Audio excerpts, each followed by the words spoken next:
벌써 30년 지났네요. 한 분이 너무 진지하게 저한테 질문을 해왔습니다. 목사님, 솔로몬이 구원 받았을까요? 이런 질문이었습니다.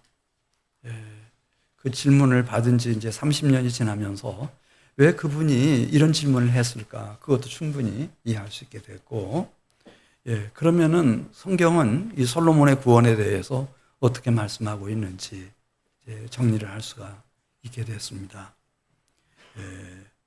이 솔로몬이 통치하던 이스라엘은 전무후무한 번영기를 맞이하게 됐습니다. 열왕기상 4장 20절 말씀 보면 사방에서 이 유다 예루살렘으로 유입된 인구가 얼마나 많았는지 그걸 다 이렇게 통계를 잡을 수 없을 만큼 많았고, 그리고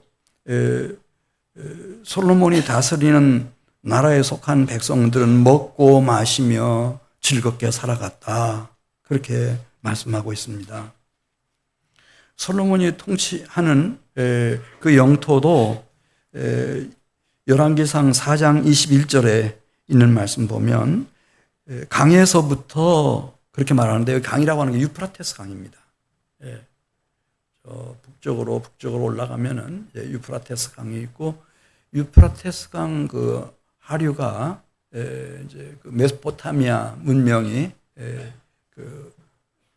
일어난 곳이고, 그 강에서부터 지중해를 따라 쭉 내려오면서 블레셋 사람의 따랭에 이르기까지와, 심지어 이제 고대 이집트 문명이 일어났던 애굽 그 국경 지역에 미치기까지 그 사이에 있는 모든 나라를 누가 다스리는가? 솔로몬이 다스렸고, 그 안에 있는 나라들은 이렇게 솔로몬에게 정기적으로 조공을 바쳤다. 그렇게 21절에 말씀을 하고 있습니다. 대단한 나라죠. 이제 도대체 이 솔로몬의 그 영향력이 얼마나 컸는지 그 열왕기상 4장 22절 보면 솔로몬의 하루 이제 식사 준비하는 음식물을 우리에게 소개합니다. 솔로몬의 하루 음식물은 가는 밀가루가 30고르, 고르라는 말은 섬이라는 뜻이에요. 우리 시골에서 쌀 한 섬, 두 섬, 벼 한 섬, 두 섬 이렇게 하듯이.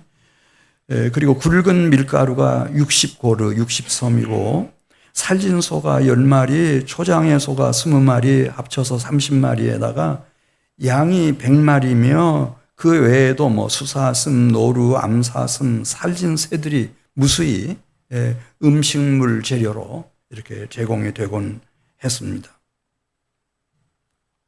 더 놀라운 사실은 솔로몬은 자기가 왕으로 40년 통치하는 동안에 전쟁을 한 일이 없습니다. 그럼에도 불구하고 열왕기상 4장 24절에 있는 말씀을 보면은 솔로몬이 그 강 건너편을 딥사라고 하면 지금 이제 튀르키예 지역입니다. 헷이라고 고대했는데 거기서부터 시작해서 이제 가사까지 블레셋, 그리고 그 강 건너편 유프라테스 강 이제 이 서편에 있는 모든 나라들을 다스렸고, 그 주변 나라들과의 관계도 그러니까 저 유프라테스 강 하류에 있는 메소포타미아 문명 발상지에서부터 이 고대 이집트 문명의 발상지까지 완전한 평화가 이 중동 지역에 자리를 잡았다는 거예요. 지금 상상도 할 수가 없죠. 중국이 그런 일을 하겠어요? 러시아가 하겠어요? 미국이 하겠어요? 어림도 없죠. 근데 이 당시에 솔로몬이 그렇게 이제 선한 영향력으로 중동 세계를 평화로 이끌었습니다. 이제 솔로몬이 왕위에 오를 때만 해도 다윗이 타던 노새를 타고 가서 이제 기름 부음을 받고 이렇게 했는데, 그 열왕기상 4장 26절에 있는 말씀을 보면은 솔로몬 때는 이제 완전히 바뀌어가지고 판도가 병거를 위한 외양간, 말의 이제 마구간이죠. 마구간이 4만 개였다는 거예요. 그리고 그 말들을 돌보는 인원만 12,000명.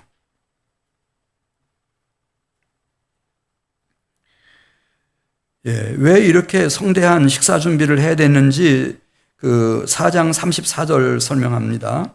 사람들이 솔로몬의 지혜를 들으려고 막 사방각처에서 몰려오는데 이는 솔로몬의 지혜의 소문을 들은 천하 모든 왕들이 보낸 사람들이라.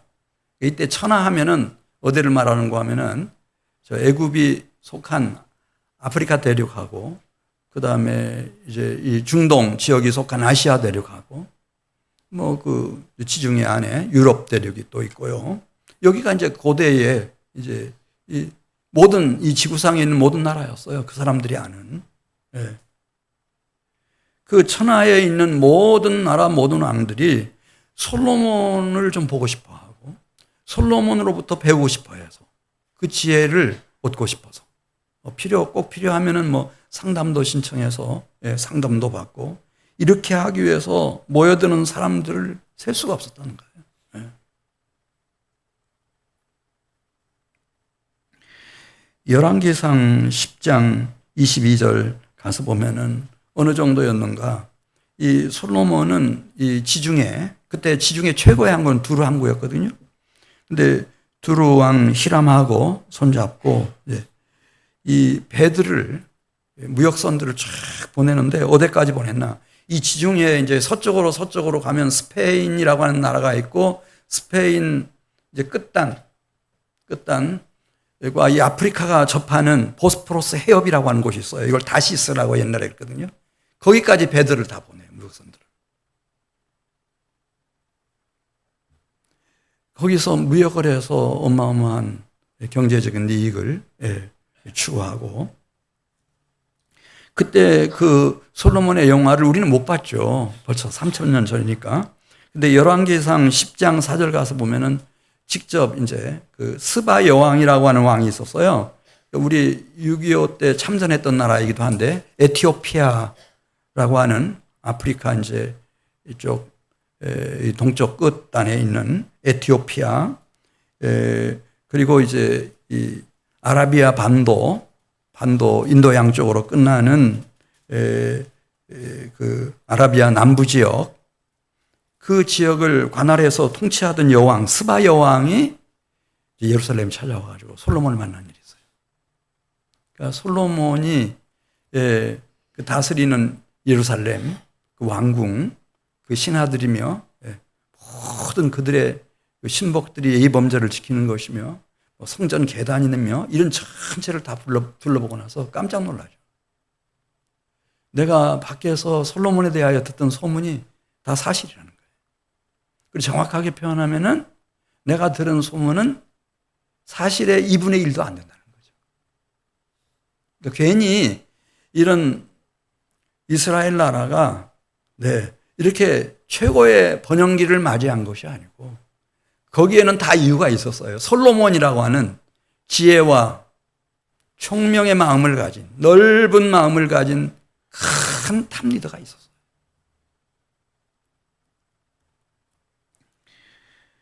그래 이렇게 찬양하죠. 열왕기상 10장 8절 보겠어요. 그냥 같은 왕이지만은 스바 여왕이 적은 나라 왕이 아니에요, 여러분. 자기의 왕국이 지금 아프리카에도 있고 그다음에 이 아라비아 쪽에도 있고 큰 왕이죠. 큰 왕. 그럼에도 불구하고 열왕기상 10장 8절 보면 복되도다 당신의 사람들이여 복되도다 당신의 이 신하들이여 항상 당신 앞에 서서 당신의 지혜의 가르침을 들음이로다. 당신의 신하들은 너무 좋겠다. 나도 사실 돌아가기 싫다. 당신과 함께 이곳에서 당신의 가르침을 받고 싶다. 그럴 정도로. 10장 9절 말씀 보겠어요. 이 스바 여왕은 알았어요. 이런 지혜와 총명이 이런 탁월한 지도력이 하늘로부터 왔다. 이걸 알아서 이렇게 솔로몬의 하나님 여호와를 송축합니다. 9절 당신의 하나님 여호와를 송축할지로다. 여호와께서 당신을 기뻐하사 이스라엘 왕위에 올리셨고 여호와께서 영원히 이스라엘을 사랑하심으로 당신을 세워 왕으로 삼아 정의와 공의를 행하게 하셨도다. 그러니까 이 스바의 왕이 보통 사람이 아니죠. 왜 하나님은 이 땅에 나라를 세우셨나? 그리고 나라마다 이 최고 권력자를 세우셨나? 여기 나오는 거예요. 정의와 공의를 행하도록. 이걸 공정이라고 해요. 공정. 근데 이 정신이 없죠. 아직까지 그래요. 근데 벌써 3,000년 전에 이 솔로몬은 그걸 알았어요. 이 공정한 사회, 공정한 세상을 만들어야 된다. 이 중동을. 이게 큰 지도자가 된 거죠.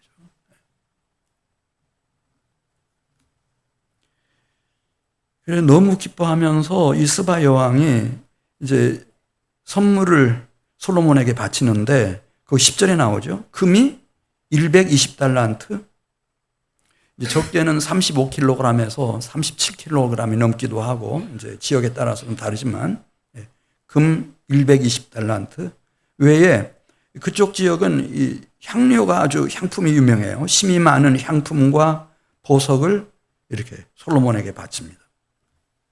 그런 사람들이었어요. 막 몰려오는 사람들이. 예, 열왕기상 4장 32절 가서 보겠습니다. 그러면 그가 이 땅에 와서 이제 그렇게 이스라엘 왕으로 살고 갔는데, 예, 그 무슨 흔적이 오늘날은 좀 우리에게 전해지고 있다는 거예요. 그의 가르침 중에 잠언이 있는데, 이 잠언이라는 말은 아주 정말 하늘의 지혜의 말씀들 생각하시면 돼요. 열왕기상 4장 32절 보면 솔로몬이 잠언을 몇 가지를 가르쳤다죠? 3,000잠언을 가르쳤다는 거예요. 그러니까 우리가 성경 66권에 보면은 잠언이라는 책이 혹시 있나요? 바로 그거예요. 그게 누가 가르친 잠언일까요? 솔로몬의 잠언이에요. 예. 그 혜택을 전 세계 사람들이 누리고 있는 거죠. 오늘날까지, 세상 끝날까지 누릴 거예요. 그리고 그가 지은 노래는 몇 편이라고요? 1,005편. 시편에 그가 지은 노랫말들이 쭉 시로 지금도 전해지고 있어요. 그가 또 초목에 대하여 말하되 레바논의 백향목으로부터 담장에 나는 우슬초까지, 또 짐승, 새, 기어다니는 파충류, 곤충 한 마리, 물속에서 살아가는 고기 한 마리까지 그냥 살아서 돌아다니는 백화사전이었어요. 솔로몬. 열왕기상 8장 56절. 그러면은 하나님은 이 솔로몬에게 왜 하나님이 복을 주신다는 말씀이 성경에 나와야 안 나와요? 네. 신명기 28장 같은 데 보면 막 축복의 말씀이 그렇게 많이 나와요. 그래, 그것을 다 정리해 놓은 사람이 이제 여호와의 종 모세였어요. 모세가 이제 최초로 하나님이 우리에게 주실 복이 어떻게 되는지 이걸 창세기부터 신명기까지 쭉 정리해 놨거든요. 근데 이 모든 복, 이 축복의 몇 퍼센트를 하나님이 솔로몬에게 주셨는지 거기 이렇게 썼어요. 몇 퍼센트라고 그랬죠? 우리 열왕기상 8장 56절 같이 읽습니다. 여호와를 찬송할지로다 그가 말씀하신 대로 그의 백성 이스라엘에게 태평을 주셨으니, 이 평화는 태평이라 했잖아요. 100%의 평화를 상상하시면 돼요. 태평을 주셨으니 그 종 모세를 통하여 물은 말씀하신 그 모든 좋은 약속이 하나도 이루어지지 아니한 것이 없도다. 할렐루야. 하나님이 이렇게 하실 수 있는 분이시라고 하는 것을 이제 다윗의 아들 솔로몬을 통해서 이 역사 속에서 실제로 증명해 보인 거예요. 하나님 얼마든지 이렇게 하실 수 있는 분이다.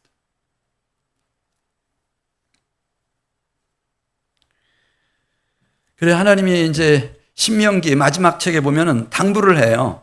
그럼 이제 이스라엘 나라가 이제 흥왕하고 이렇게 아주 큰 번성하고 번영한 나라가 돼서 이 나라에 왕이 필요하겠는데 이 왕이 될 사람은 세 가지를 조심해라. 그렇게 부탁하죠. 신명기 17장 17절에 있는 말씀 보면 첫 번째가 뭐죠? 이방의 왕들처럼 병마를 많이 두지 말라. 이 세상의 의식구조는 다 그렇게 되어 있어요. 싸우고 전쟁을 해결해서 이겨야 평화가 온다고 생각을 하는 거예요. 그 길밖에 없어요. 다른 길이 없죠. 그런데 하나님은 말씀하셨어요. 예, 이 군비라든지 전력 강화라든지 이것에 골몰하면 안 된다. 지금도 진짜 그렇게 살아가는 스위스 같은 나라 있잖아. 이번에 그 미국 대표 또 이란 대표들 거기서 만난다면서요. 그런 길이 있어요. 그런 길이. 그 첫 번째가 병마를 많이 두지 말라. 그러면 저 북한처럼 되고 이제 망한 구소련처럼 되니까 병마 많이 두지 말라. 죄밖에는 지을 게 없으니까 그거 많이 가지고 있으면. 두 번째, 아내를 많이 두지 말라. 이건 나중에 말씀드리도록 하고. 세 번째가 은금을 많이 쌓아두지 말라. 은은 그 당시에 현금이고요. 금은 황금이에요. 그거 많이 쌓아놓지 말라. 그런데 이 솔로몬이 이게 보통 사람이 아니다. 예, 이 솔로몬이 다스리는 나라가 대단한 나라겠구나. 이걸 제일 먼저 정확하게 판단한 사람은 열왕기상 3장 1절에 나오는데 역시 애굽의 바로였습니다. 그래서 자기가 가장 아끼는 공주를 솔로몬에게 보냅니다. 솔로몬을 신랑으로 잘 받들어 섬기라고 보내는 거예요. 근데 솔로몬은 그 3장 1절을 보면은 그때 마음적 여유가 없었어요. 예. 성전도 아직 착공도 하기 전이죠. 4장에 들어가야 착공하는데 3장 1절에 나오거든요. 그 다음에 예를 들어서 그런 공주가 오면은 아무나 뒷방에 가서 살아라 그렇게 할 수가 없잖아요. 그런 공주를 위해서 이 궁전을 지어야 되는데 아직 궁전을 짓지를 못했어요. 그리고 성벽도 쌓아야 되고 할 일이 산적했죠. 근데 또 보내온 거예요. 보내왔어. 예. 열왕기상 11장 1절 가서 보겠어요. 그러면 그렇게 솔로몬이 맞이한 이 애굽의 공주 신부를 어떻게 대했을까? 저는 그만 알 수 있어요. 솔로몬 같은 사람은요, 정말 예의 바르게 인격적으로 이렇게 사랑하고 존경하는 남편으로서 역할을 다 했을 것 같아요. 솔로몬은 그런 사람이에요. 그런데 애굽에서만 보내온 게 아니고 열왕기상 11장 1절에 가서 보면은 나라가 애굽 나라 하나만 있어요? 그렇지 않죠. 이 지상에 나라가 얼마나 많아요. 그래 11장 1절에 보면은 그런 말씀 나와요. 애굽 외에도 모압 나라에서, 암몬 나라에서, 에돔 나라에서, 저 시돈, 여러분 그 세계사에서 배웠죠. 페니키아거든요. 두루 시돈, 페니키아에서 헷, 지금 튀르키예 그쪽 지역 여러 지역에서 이제 막 보내오는 거예요. 가서 솔로몬 왕을 섬겨라. 왜냐하면 거기서 얻을 이득이 자신들의 딸들뿐만 아니라 자신의 나라와 왕조를 왕권을 생각할 때 어마어마했을 테니까.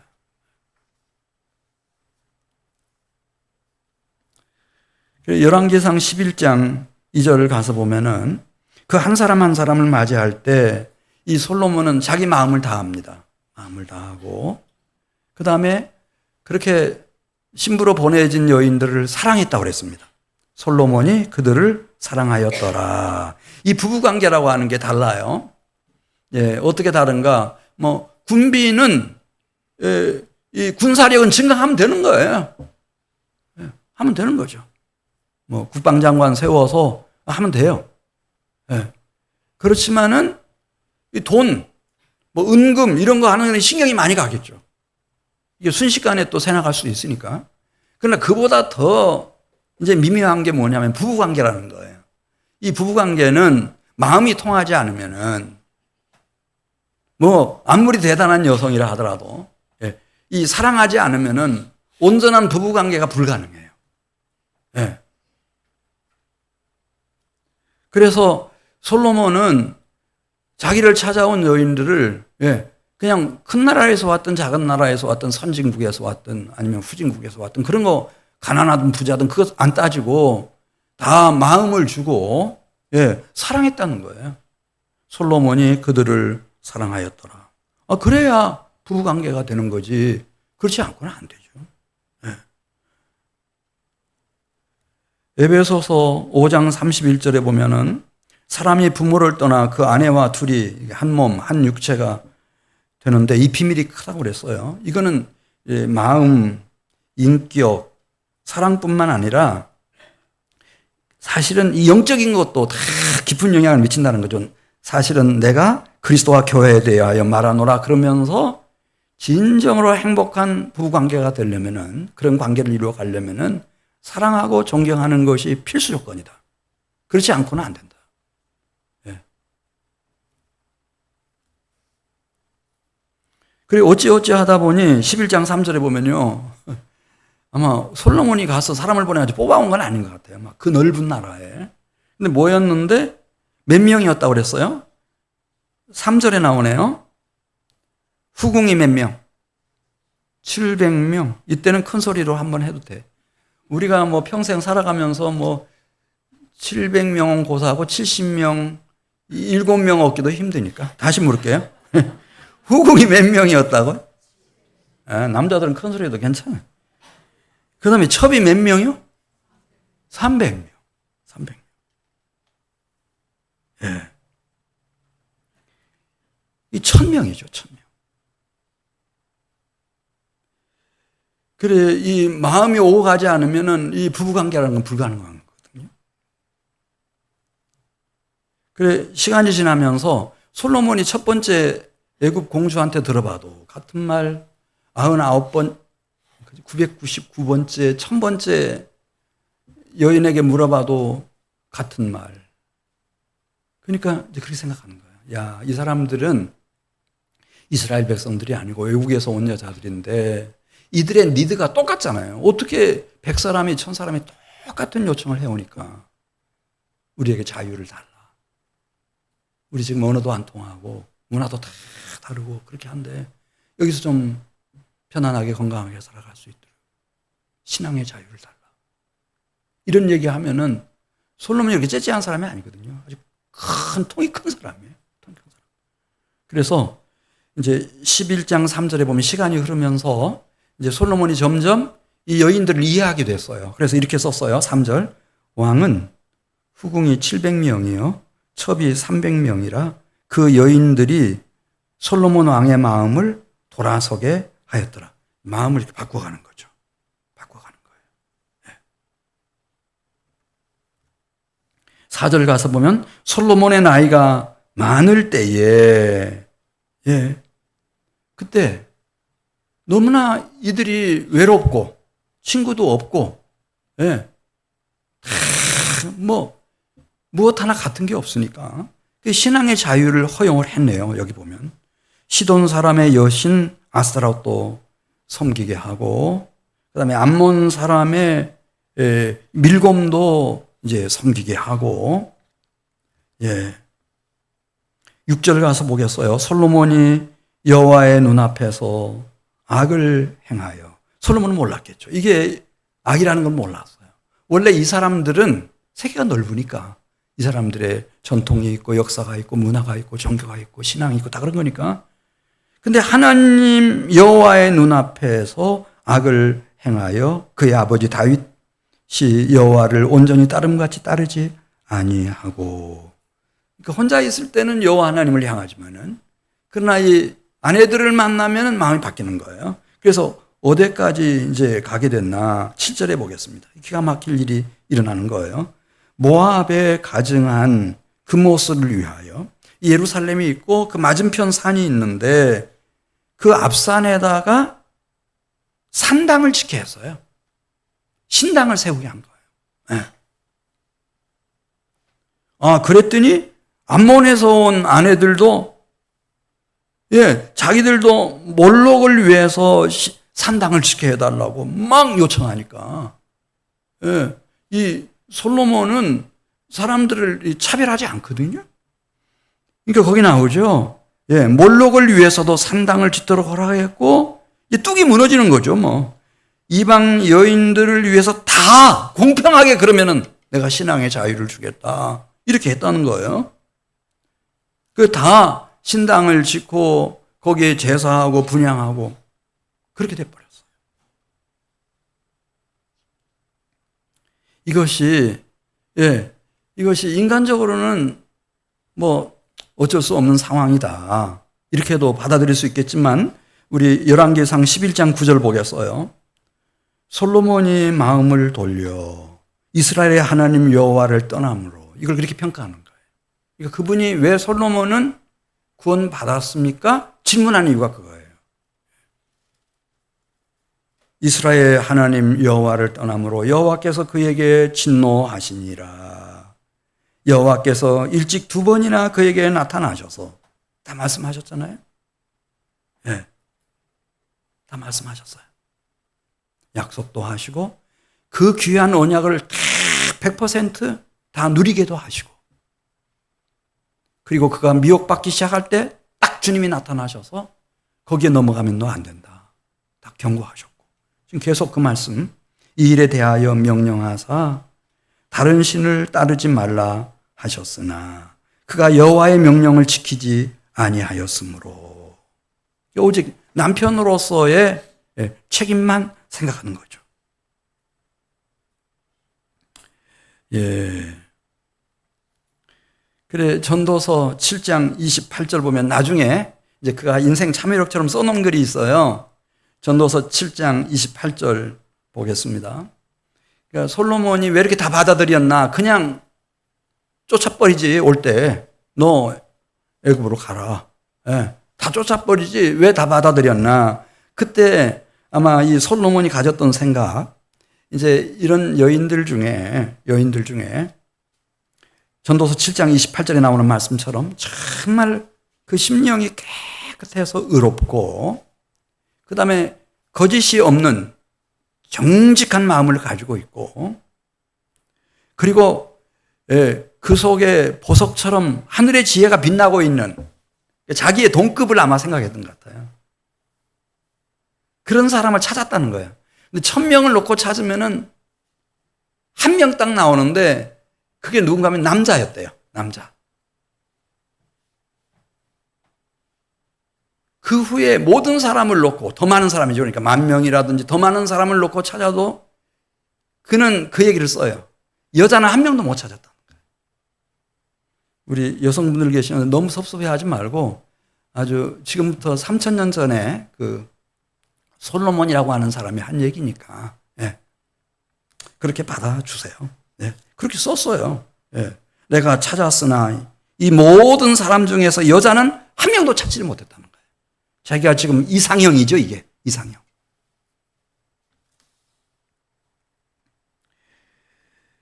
예. 그래, 한 가지 기억하실 것은, 우리가 이제 부부로 만나서 살아갈 때도 마지막까지 이제 이 결혼 생활을 완주하려면은 그 상대가 싫어하는 일 하면 돼요, 안 돼요? 안 돼요, 여러분. 그러면 파국을 맞이할 거예요. 아무리 나는 좋아도 상대가 그 원치 않고 싫어하는 일을 하면 안 돼요. 자제하셔야 돼요. 그런데 여호와 하나님이 싫어하시는 일이 있어요. 가장 가증히 여기는 일이 있어요. 그게 뭘까요? 신명기 5장에 나와 있죠. 나 외에 다른 신들을 내게 두지 말지니라. 새긴 우상을 만들지 말고 절하여 섬기지 말지니라. 어떤 형상도 만들지 말지니라. 나 내 하나님은 그렇게 다른 신을 섬긴다든지 우상 숭배하면 그때는 나 질투하는 하나님이다. 무슨 하나님이라고요? 너무 원색적 표현이에요. 질투하는. 이 하나님이 가장 싫어하는 게 뭔지 알아야 돼요.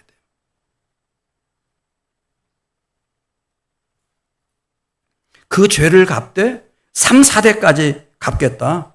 그렇게 말씀하시면서, 예, 하나님의 이름을 망령되이 일컫는 거, 또 이렇게 안식일 범하는 거, 이런 거 싫어하셔요. 근데 나중에 보면 솔로몬이 나이 들고 난 후에 성전을 등한히 해요. 왜냐면 찾아가야 할 그 산당들도 있고 막 그런 곳에서 행사들이 많았는지, 예, 찾아오는 외국 손님들이 많았는지 1년에 3번만 성전 가요. 언제 3번 갔는가? 그 첫 번째는 6월절, 두 번째는 맥주절. 세 번째는 장막절. 세 번만 가요. 그러면서 점점 하나님에게서부터 멀어지기 시작한 거예요. 그때 이 솔로몬의 마음 상태, 그래서 오늘 설교 제목이 뭐라고 되어 있어요? 솔로몬의 반심과 그렇게 되어 있죠. 그때는 이제 절반 이상이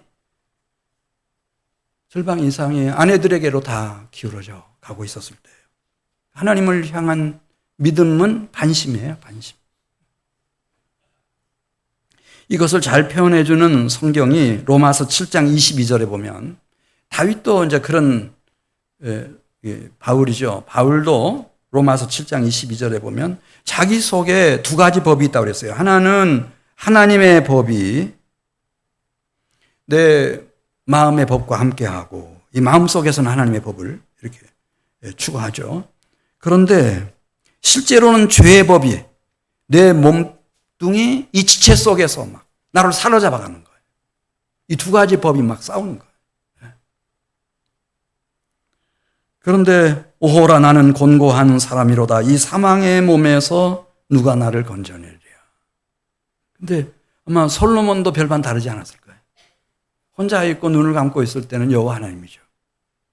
그러나 밖에 일단 나가서 아내들을 만나면은 그 아내들의 그 목소리가 막 들려오는데요.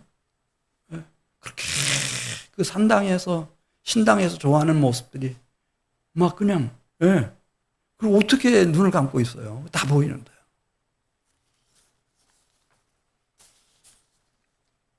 그래서였는지 열왕기상 8장 46절 가서 보면은요.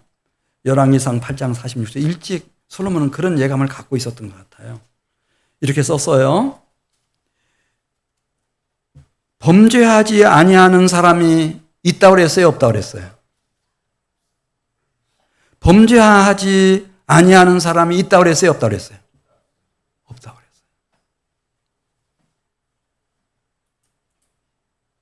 아담과 하와의 후손으로 태어났습니다.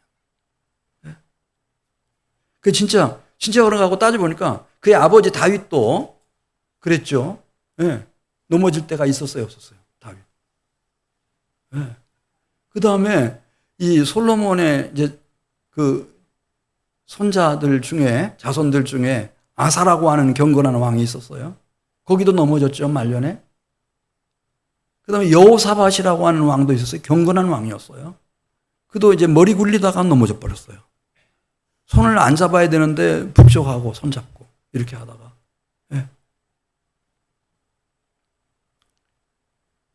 그리고 히스기야도 넘어지고 심지어 요시야까지 다 넘어져요. 지금 그 얘기 솔로몬이 쓰고 있는 거예요. 하나님, 범죄하지 않는 사람은 없습니다. 넘어지지 않을 사람이 없습니다. 그러면 하나님은 꼭 진노하실 겁니다. 하나님을 아니까. 하나님 거룩하신 하나님이니까. 그러면은 아수르를 보내서 북왕국 진멸해 버리시고 남유다도 심판하시겠죠. 나라도 망하고 예루살렘도 성벽부터 다 파괴되고 성전까지 다 불타버리고 겨우 살아남은 사람들은 바벨론에 포로로 끌려갈 겁니다. 거기 끌려가서 운하를 이제 그 사람들은 고대 굉장한 문명을 우리는 뭐 운하가 하나도 없죠. 삼면이 바다이면서도. 근데 거기는 그 당시에 벌써 이렇게 운하들을 막 다 건설하고. 근데 운하 만드는 작업이 막 사람들이 얼마나 많이 죽고 다 죽어나가는지 몰라요. 너무 위험천만한 공사잖아요.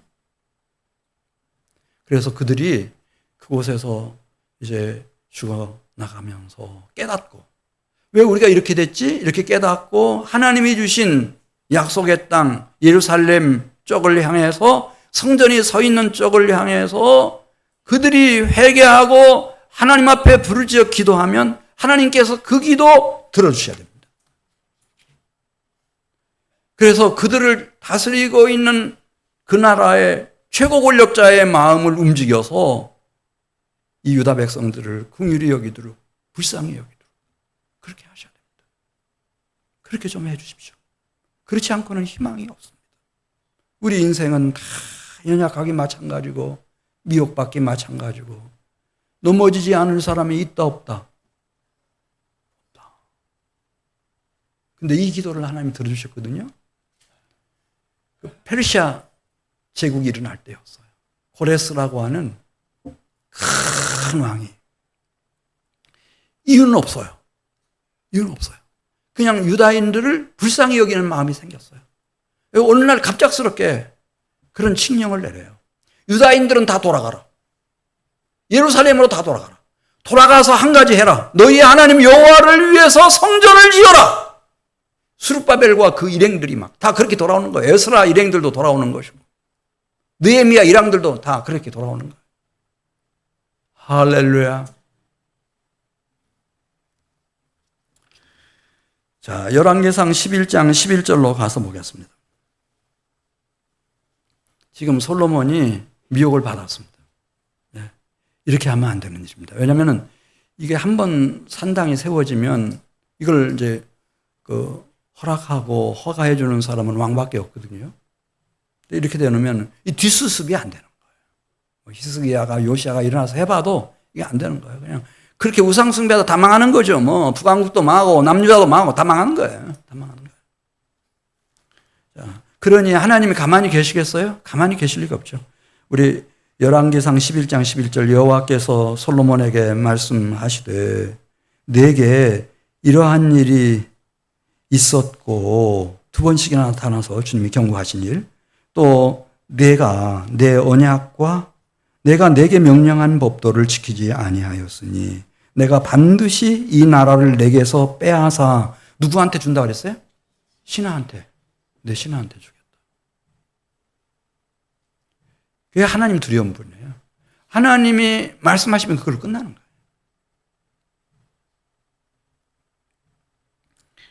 그런데 12절을 가서 보겠어요. 단 내가 다윗을 생각한다는 거예요. 다윗과의 언약. 이걸 다윗 언약 한번 따라서 보세요. 다윗 언약.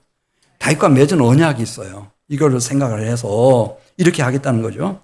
솔로몬 너가 살아있는 동안은 내가 이 일을 진행하지 않고 내가 죽은 후 내 아들이 왕이 되었을 때 이 일을 진행하겠는데 그렇다고 해서 12지파 전체를 내 신하에게 넘겨주는 건 아니고 한 지파만은 다윗을 생각해서 예루살렘을 기념하기 위해서 한 지파만은 남겨놓겠다. 그렇게 말씀했어요.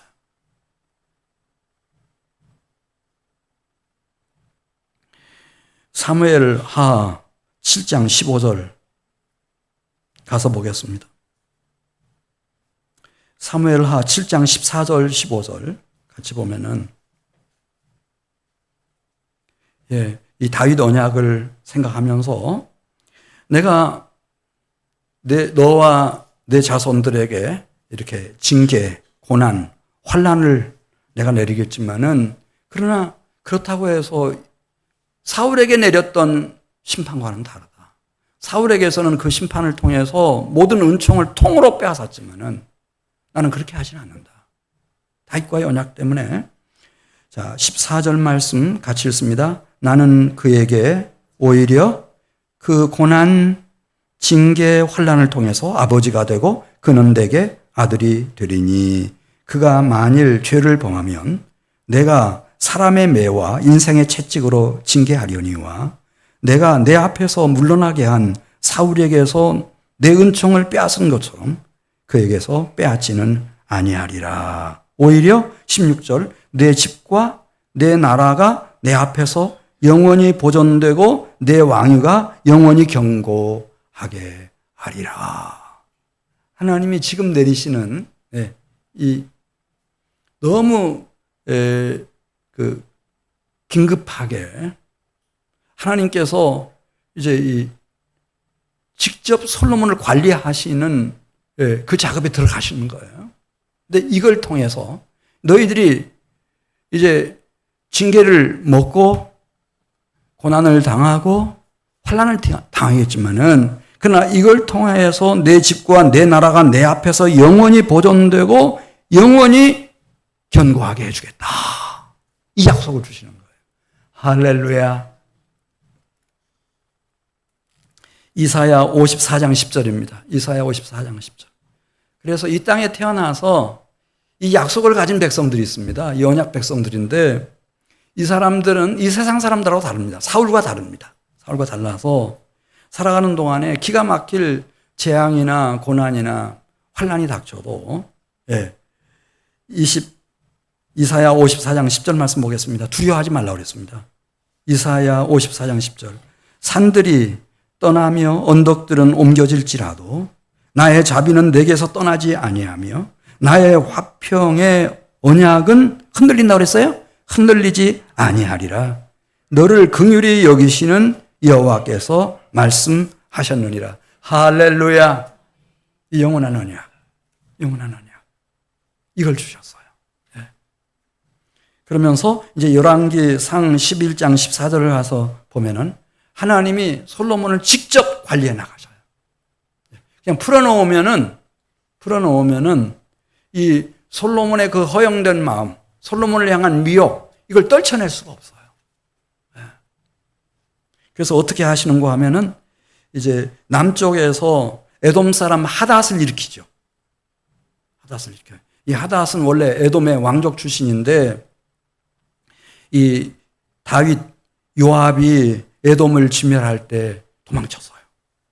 그래서 어디로 갔는가 하면은 바로 솔로몬에게 자기의 공주를 보냈던 바로 왕한테 갔는데 바로 왕이 그를 맞아들여요. 너무 이제 불쌍하기도 하고 도와줘야 되겠다 그런 생각을 했는지 그래서 이 하닷에게 집도 주고 먹을 양식도 다 대주고 토지들도 대주고 심지어 신부감까지 다 찾아가지고 자기의 왕비 바드네스의 친여동생을 아내로 맞이하도록 그렇게 하고 그 사이에서 태어난 아이들은 그냥 왕자들하고 같이 자라나고 왕이 학교 다니고 다 그렇게 하도록 했습니다. 근데 어느 날 이 하닷이 이 바로를 찾아와가지고 공식적으로 요청하는 거예요. 저를 제 고국으로 좀 돌아갈 수 있게 해주십시오. 제 모국으로 돌아갈 수 있게 해주십시오. 바로가 어떻게 거절할 수가 없어요. 너무 완강하니까. 돌아가라. 그렇게 했어요. 그러니까 금이환영을 하는 거죠. 애굽의 파라오로부터 보냄을 받았으니까. 에돔의 왕이 돼가지고 딱 돌아와서 여러분 누가 가까울 것 같아요? 최근에 이제 공주를 솔로몬의 신부로 준 것은 시간이 많이 지났어요. 그런데 이 하닷을 보낸 것은 최근이란 말입니다. 그러니까 이 하닷이 돌아와가지고 그 인맥을 이용해서 다 식구처럼 지났으니까 바로 왕하고 누구를 대적하기 시작하나? 솔로몬을 대적하기 시작하는 거예요. 솔로몬. 기가 막히죠. 그리고 남쪽에는 이 북쪽이죠. 북쪽에는 르손이라고 하는 사람이 있었는데 이 사람이 이제 다윗이 아람 나라를 멸할 때 도망쳐 나왔어요. 그리고 자기를 따르는 사람들과 함께 이제 조직을 만들어 가지고 자기가 스스로 그 무리의 괴수가 됐고 시간이 얼마간 한동안 흘렀을 때 그는 드디어 수리아 왕이 된 거예요. 아람 왕이죠. 수리아 왕이 됐어요. 그래가지고 계속해서 누구를 위협하는가? 솔로몬을 위협하는 거예요. 솔로몬이 평화의 사람이거든요. 그래서 열왕기상 11장 25절 말씀 보면 솔로몬의 일평생에 그 애굽에서 나온 하닷이 끼친 환난 외에도 르손이 수리아 왕이 되어 이스라엘을 대적하고 미워하게 하였더라. 그래서 한날도 한순간도 편안할 날이 없고 계속 괴롭힘을 당하도록 하나님이 허용하시는 거예요. 그렇지 않으면 꼭 아내들 생각을 해요. 아내가 몇 명이라고요? 1000명이니까 거기 신방하려면은 열심히 해야 돼. 열심히. 근데 막 워낙 막 힘드니까 정신이 없죠. 정신이 없어. 게다가 더 치명적인 것은 이제 11장 26절부터 보면은 이 밀로를 또 다윗 성읍을 다시 지을 때 성벽을 다시 쌓을 때 이 솔로몬의 눈에 딱 들어온 한 사람이 있었는데 여로보암이라고 하는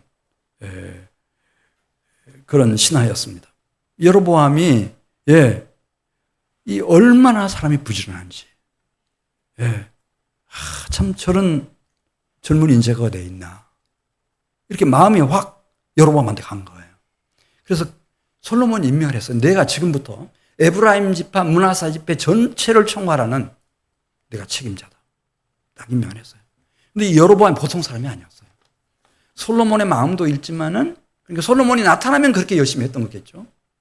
또 이 에브라임 지파, 므낫세 지파 참 12지파 백성들의 심리를 꿰뚫고 있었어요. 이 백성들이 성전 건축부터 시작해서 지금까지 얼마나 많이 동원됐고, 그리고 얼마나 애쓰고 힘썼는지, 이제는 이 고난에서부터, 이 무거운 멍에서부터 제발 좀 벗어나고 싶다. 그런 심리. 그걸 딱 읽어낸 거예요. 누가? 여로보암이. 그래서 결국은 이제 한 집 하나 남겨놓고 다 쓸고 가서 북왕국 이스라엘을 세울 때 그 캐치프레이즈가 그거였어요. 우리의 무거운 멍에를 가볍게 해달라. 그러니까 뭐 백성들이 막 다 따라왔죠. 다 따라왔어요. 유다 지파 남겨놓고 다 따라붙었어요. 그래서 그 나라를 이룬 거예요. 그 벌써부터 막 그 작업을 시작하는 거죠. 이걸 알아차린 솔로몬이 그를 잡아들이려고 하니까 그가 도망쳐가지고 또 어디로 갔어요? 애굽으로 갔네요. 애굽으로 갔어. 그리고 솔로몬 죽자마자 그냥 다시 등장해가지고 나라를 둘로 갈라놔 버렸습니다. 자, 우리 에베소서 2장 10절 말씀 보면 제 결론적인 말씀인데요. 우리는 아무리 대단한 유다 이스라엘의 왕이라 하더라도 최고의 번영을 누리는 시대를 만들어 간다 하더라도 이 하나님의 손길이 아니면은 얼마나 연약한 존재인지. 에베소서 2장 10절. 그래서 이렇게 썼어요. 에베소서 2장 10절입니다. 우리는 하나님이 만드신 바라 그리스도 예수 안에서 선한 일을 위하여 하나님의 만져주심으로 지으심을 받은 자니 이 일은 하나님이 전에 예비하사 우리로 하나님의 선하심 가운데서 행하게 하려 하심이라. 그러니까 원래부터 그랬어요. 에덴 동산에 그 이전에도 이미 처음에 이 아담을 만들 때도 그렇고 우리 인간은 흙이에요. 티끌이에요.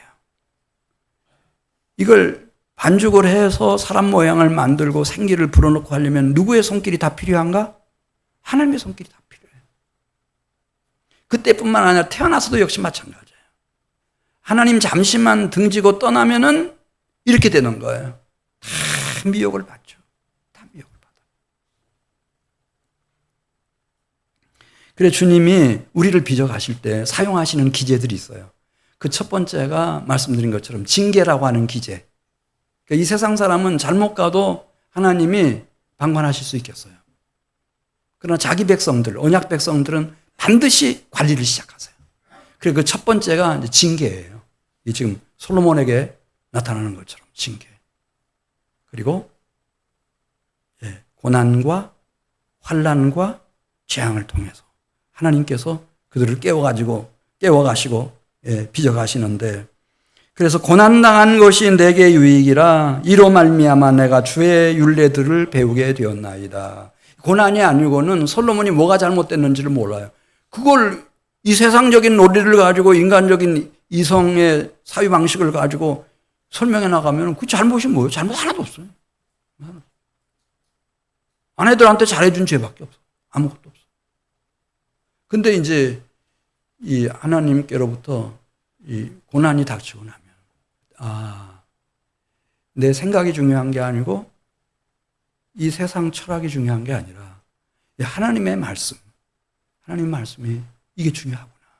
고난 속에서 그걸 깨달아요. 고린도후서 4장 17절 보겠어요. 고린도후서 4장 17절 참 귀한 말씀이에요. 우리가 그래서 잠시 받는 환난에 경한 것이 우리한테 손해가 아니라고 그랬어요. 우리가 잠시 받는 환난에 경한 것이 지극히 크고 영원한 영광에 중한 것을 우리에게 이루게 함이니. 그러면서 18절 마지막에 보이는 것은 오히려 잠깐이요 보이지 않는 것은 영원함이니라. 사람도 그렇잖아요. 보이는 것도 물론 중요하지만은 보이지 않는 속사람은 중요해요, 안 중요해요? 제가 저희 집사람 보면서 어떻게 저렇게 키가 작아? 내 초등학교 친구가 말한 것처럼 용인아 너 괜찮아? 저렇게 작은 여자하고 살아도 괜찮아? 그런 것처럼.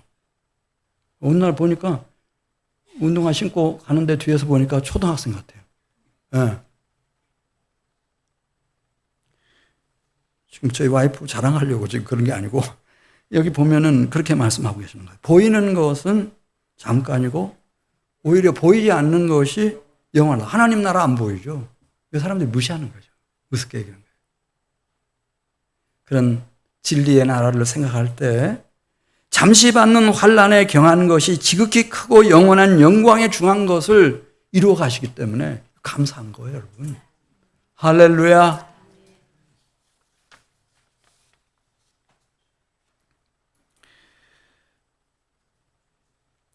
네.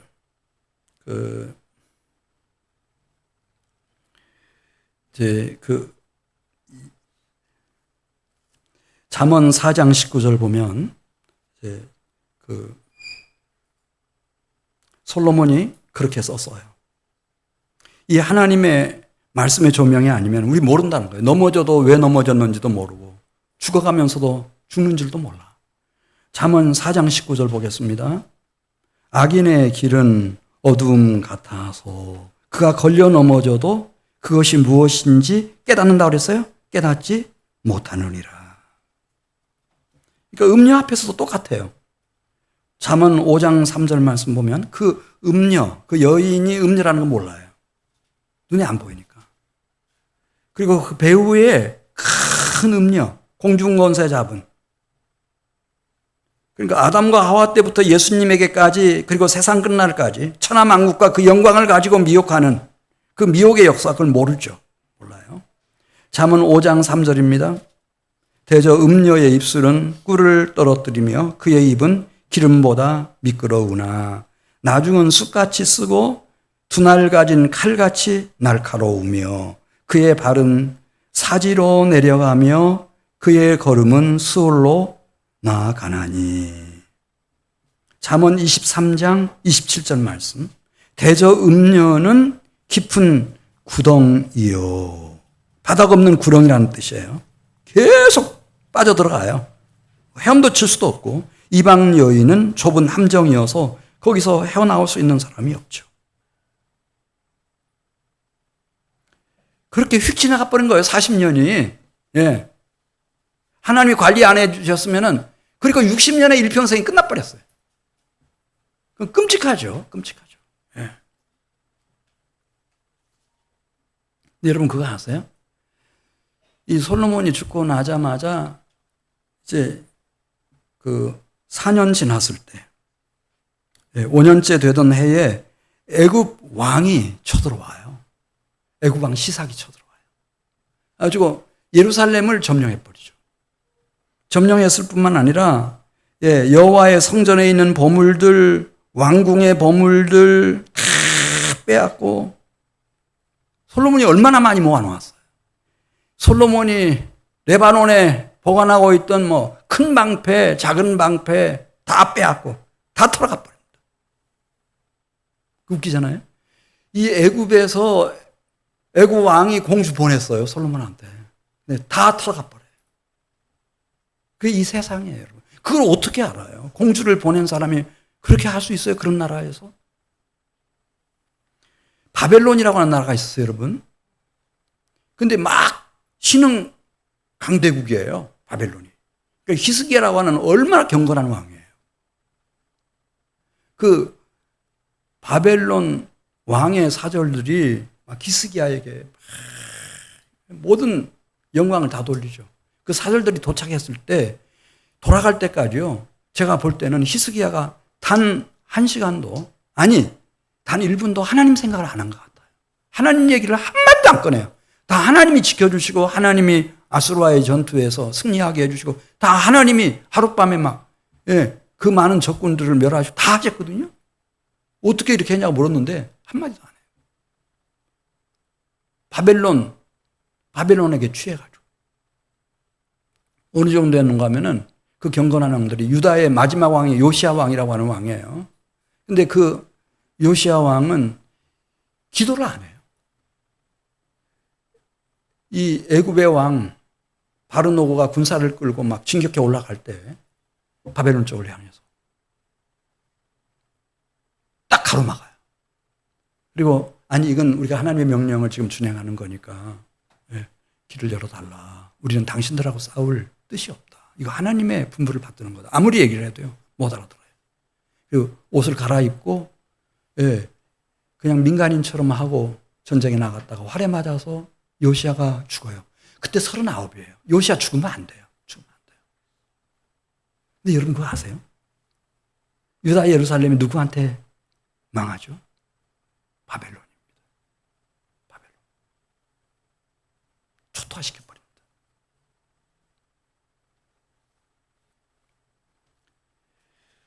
그래 전도서에 보면은 이 솔로몬이 그렇게 썼어요. 헛되고 헛되며 헛되고 헛되니 모든 것이 헛되도다. 그의 인생 참회록에서 일의 결국을 다 들었으니 하나님을 경외하고 그 명령들을 지킬지어다. 이것이 모든 사람의 본분이니라. 그러면서 그 얘기를 쓰고 싶었던 거예요. 아가서는 사랑이 주제거든요. 사랑이 주제. 근데 정말 지고지순한 거룩하고 영원한 사랑이 있다. 그거 말하고 싶었던 거예요. 근데 그건 이 땅에 있는 거예요, 아니고. 무슨 애굽에 있는 것도 아니고 바벨론에게 있는 것도 아니고 1,000명의 처척들에게 있는 것도 아니고 이 사랑은 오직 하나님께로부터 나오는 사랑이다. 그 얘기 말하고 싶었던 거예요.